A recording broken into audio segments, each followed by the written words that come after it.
apa hal dengan kes Nik Elin ni? Dia macam ni, kes Nik Elin ni dia cabar kat Mahkamah Persekutuan. Dia nak katanya bahawa kesalahan enakmen jenayah syariah 2 ni kalau ingat lagi ni masa Kelantan dia luluskan undang-undang dikatakan sebagai undang hudud dan takzir tu. Ni bukan jenayah yang pasal haluat dan sebagainya. Ini yang enakmen jenayah syariah 2 yang pasal hudud dan takzir.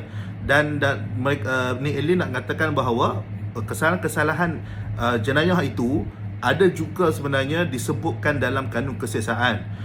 Dan dia nak katakan bahawa tak bolehlah kesalahan yang sama ada dalam dua set undang-undang, dan ia seolah-olahnya tidak adil lah, dan juga benda itu adalah bercanggah dengan prinsip undang-undang dan bersalahan dengan Perlembagaan Persekutuan yang mengatakan bahawa undang-undang jenayah ni sebenarnya adalah kuasa persekutuan. Okey, kita kena faham basic tu dulu.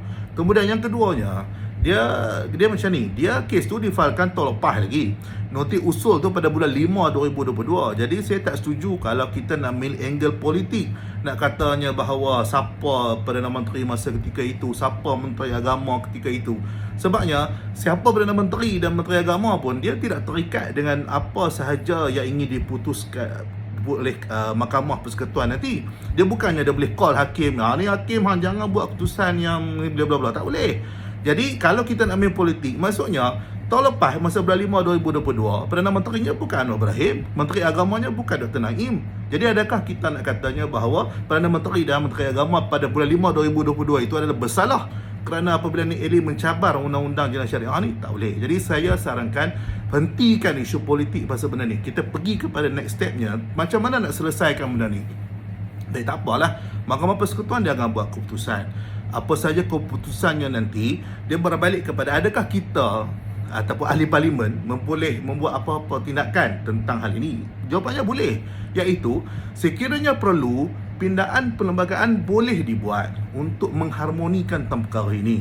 Apatah lagi sekarang ini Kerajaan Perpaduan pun mempunyai lebih 2/3, dan kalau tambah lagi kalau pihak pembangkang pun menyatakan bahawa mereka bersetuju untuk memindah perlembagaan bagi memberi kuasa kepada kerajaan negeri menggubal undang-undang jenayah berkaitan dengan syariah tanpa had, maka buatlah perbincangan tentang perkara tersebut. Dan benda tu janganlah sampai nak kena kita mainkan isu macam nak pergi demonstrasi ke apa, benda tak selesai.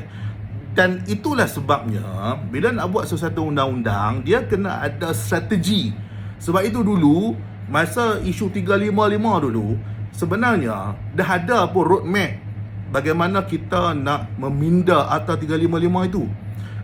Dia kena kepada satu jawatan kuasa, ada orang persekutuan, ada orang negeri, ada gabungan dua-dua parti politik ini berbincang bersama dengan wakil peguam negara, dan dah ada roadmap dah. Selepas kita bersetuju apa yang kita nak pindah, contohnya kita nak naikkan had sebatan itu kepada 100 sebatan sebagai contohnya, dan kita buat step by step. Kita dapatkan perkenan Majlis Raja-Raja. Jadi bila benda tu dibuat step by step, Majlis Raja-Raja dah setuju, kemudian barulah boleh kita bawa kepada ahli-ahli parlimen bincang, bagi tahu, buatlah sikit pre-council antara dua-dua pihak. Jadi barulah bila buat pembentangan di parlimen tu nampak mudah.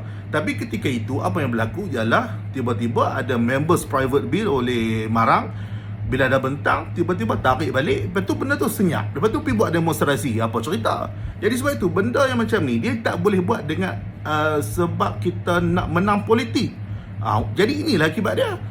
Jenayah syariah 2 tu dia buat saja tanpa mengambil kira efek yang akan boleh berlaku. Takkan mereka masa buat undang-undang tu dia pun tak terfikir satu hari nanti memang akan ada orang mencabar.